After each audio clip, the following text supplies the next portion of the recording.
శ్రీ గురుచరిత్ర అధ్యాయము 7. శ్రీ గణేశాయ నమః. శ్రీ సరస్వత్యై నమః. శ్రీ గురుభ్యో నమః. నామధారకుడు సిద్ధయోగికి నమస్కరించి, స్వామి, ఈ గోకర్ణ క్షేత్ర మహిమ ఇంకొంచెం విపులంగా వివరించండి. మన దేశంలో ఎన్నో పుణ్యతీర్థాలు ఉండగా శ్రీపాదస్వామి ఈ క్షేత్రాన్నే ఎందుకు ఆశ్రయించారో చెప్పండి అని వేడుకున్నాడు. అప్పుడు సిద్ధయోగి ఇలా చెప్పారు. పూర్వం ఈక్ష్వాకు వంశంలో మిత్రసహుడను పేరుగల రాజు వేద మార్గ తత్పరుడై రాజ్యాన్ని ధర్మంగా పాలిస్తుండేవాడు. ఒకనాడు అతని అడవికి పోయి క్రూర జంతువులను వేటాడుతూ ఒకచోట భయంకరుడైన ఒక రాక్షసుణ్ణి చూశాడు. రాజు అతని మీద బాణాలు వేయడంతో ఆ రాక్షసుడు నేలకూలి ప్రాణాలు విడుస్తూ తన సోదరుణ్ణి పిలిచి రాజుపై ప్రతీకారం తీర్చుకోమని ఆదేశించాడు. అతని సోదరుడు తన రాక్షస మాయచేత ఒక సామాన్య మానవ రూపంలో రాజు వద్దకి వచ్చి ఎంతో వినయంతో అతనికి సేవ చేయసాగాడు. ఒకరోజు ఆ రాజు తన ఇంట పితృశ్రాద్ధానికి వశిష్ఠాది మహర్షులను భోక్తలుగా ఆహ్వానించాడు.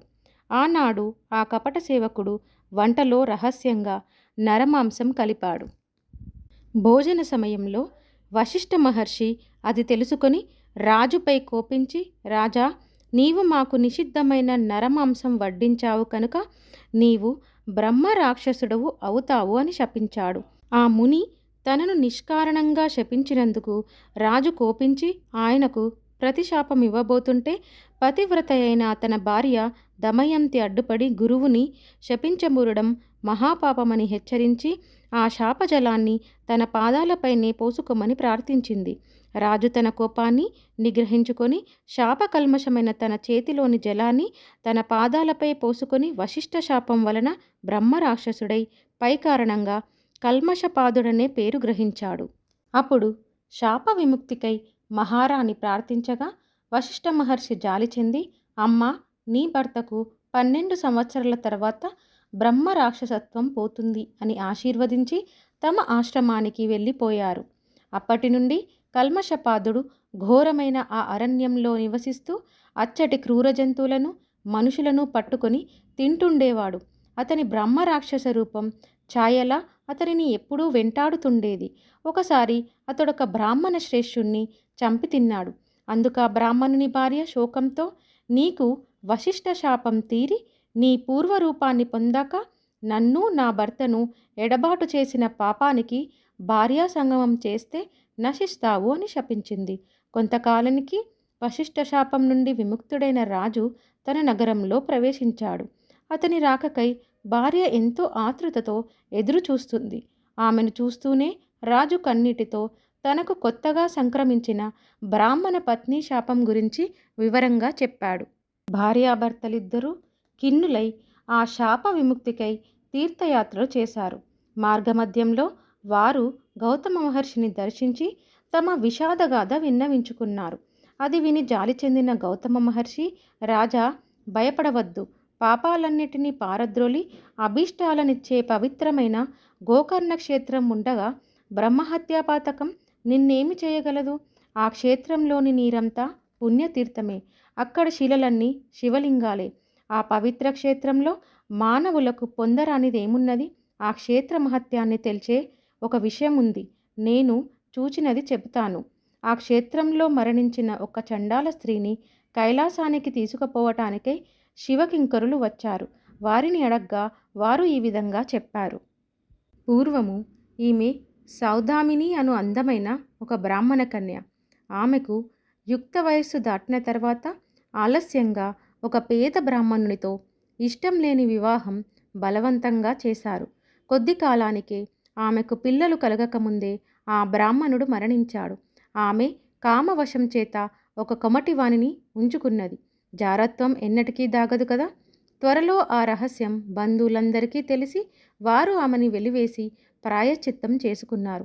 అప్పటి నుండి ఆమె నిర్భయంగా ఆ వైశ్యునితో జీవనం ఆరంభించింది. అతని దుస్సాంగత్యంతో మద్యపానానికి కూడా అలవాటు పడింది. ఒకనాడు ఆమె కళ్ళు తాగిన మైకంలో ఆవు దూడను ఒకదానిని మేక అనుకొని చంపి దాని తలను మరునాటికని దాచి మిగిలిన దేహాన్ని వండుకొని భుజించింది. మరునాడు విటుడు రాగానే ఆమె వంట చేయపోయి ఆవు దూడ శిరస్సును చూసి నిజాన్ని కప్పిపుచ్చుతూ అయ్యయ్యో, ఆవు దూడను పులి తినిపోయింది అని వలవలా ఏడ్చింది. ఆమె ఇటువంటి పాపాలు అనేకం చేసి నరకంలో శిక్షలు అనుభవించి కర్మశేషం వలన ఈ జన్మను పొందింది. ఈ జన్మలో ఆమె పుట్టుగ్రుడ్డి కుష్ఠిరోగి అయి కొంతకాలం పాటు తన తల్లిదండ్రుల చేత పోషించబడింది. వారు మరణించాక దిక్కులేక ఆకలితో అలమటిస్తూ ఒక శివరాత్రి నాడు అందరినీ భిక్ష కోసం యాచించింది. ఆనాడు అన్నం ఎవరూ వండరు కనుక ఆమె చేతిలో కొద్ది మారేడు దళాలు మాత్రం ఉంచారు. అవి తినటానికి పనికిరావని తలచి ఆమె వాటినన్నింటినీ జార విడిచింది. ఆ బిల్వం అంతా ఒక లింగం మీద పడింది.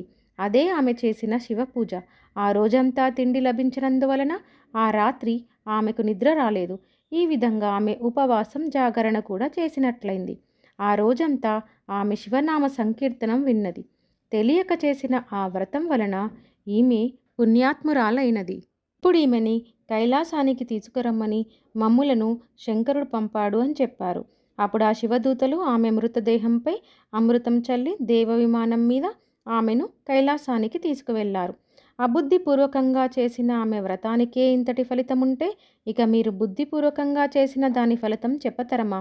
కనుక ఓ రాజా, నీవు గోకర్ణ క్షేత్రానికి వెళ్ళి మహాబలేశ్వరుణ్ణి సేవించు.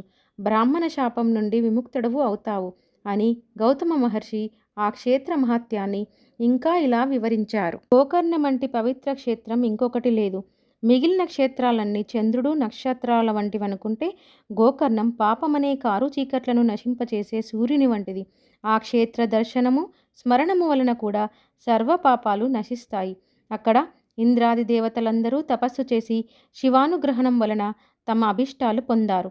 అక్కడ మహాబలేశ్వరునికి బ్రహ్మ, విష్ణువు, ఇంద్రుడు, విశ్వదేవతలు, మరుద్గణాలు, సూర్యచంద్రులు, అష్టవసువులు తూర్పు ద్వారంలోనూ, యమధర్మరాజు, చిత్రగుప్తుడు, అగ్నిదేవుడు, ఏకాదశ రుద్రులు, పితృదేవతలు దక్షిణ ద్వారంలోనూ, వరుణుడు మొదలగు దేవతలు పడమటి ద్వారంలోనూ, కుబేరుడు, భద్రకాళి, వాయుదేవుడు, సప్తమాతృకలు ఉత్తర ద్వారంలోనూ, విశ్వవసువు, చిత్రరథుడు మొదలగు గంధర్వులు నిత్యము నిలిచి ఆయనను ఉపాసిస్తుంటారు. కశ్యపుడు, అత్రి, వశిష్ఠుడు, కణ్వుడు మొదలైన మునీశ్వరులు, కృతయుగంలో విశ్వామిత్రుడు, జాబాలి, భరద్వాజుడు మొదలైన మహర్షులు, సనక సనందాది బ్రహ్మ మానసపుత్రులు, నారదాది దేవర్షులు, సిద్ధులు, సాధ్యులు, మునీశ్వరులు, యతులు నిత్యము గోకర్ణేశ్వరుణ్ణి ఉపాసిస్తున్నారు. రావణుడు మొదలైన రాక్షసులు కూడా ఆ క్షేత్రంలో తపస్సు చేసి శివుని నుండి వరాలు పొందారు. కనుకనే ఈ క్షేత్రంలో చేసిన తపస్సు, ఆధ్యాత్మిక సాధనలు 1,00,000 రెట్లు మంచి ఫలితాన్ని ఇస్తాయి. అప్పుడు రాజు భార్య సమేతంగా గోకర్ణం వెళ్ళి మహాబలేశ్వరుణ్ణి సేవించి శాప విముక్తుడయ్యాడు. కనుక ఓ నామధారక, ఎందరో సజ్జనులకు ఆశ్రయమైన గోకర్ణ క్షేత్రం వారి తపస్సు చేత ఇదివరకే పరమ పవిత్రమైనది. అందుకే గణపతి అక్కడ శివుని లింగాన్ని స్థాపించడం కూడా జరిగినది. అందుకే సాధు జీవనుడైన శ్రీపాదస్వామి కూడా ఆ క్షేత్రాన్ని దర్శించి అక్కడ 3 సంవత్సరాలు ఉండి ఆ క్షేత్ర మహిత్యాన్ని పునరుద్ధరించారు. తరువాత ఆయన కృష్ణాతీరంలోని కురువపురానికి వెళ్ళి అక్కడ తమ స్థూల రూపాన్ని మరుగుపరిచారు. శ్రీ దత్తాయ గురవే నమః. శ్రీ శ్రీపాద శ్రీవల్లభాయ నమః. శ్రీ నృసింహ సరస్వత్యై నమః.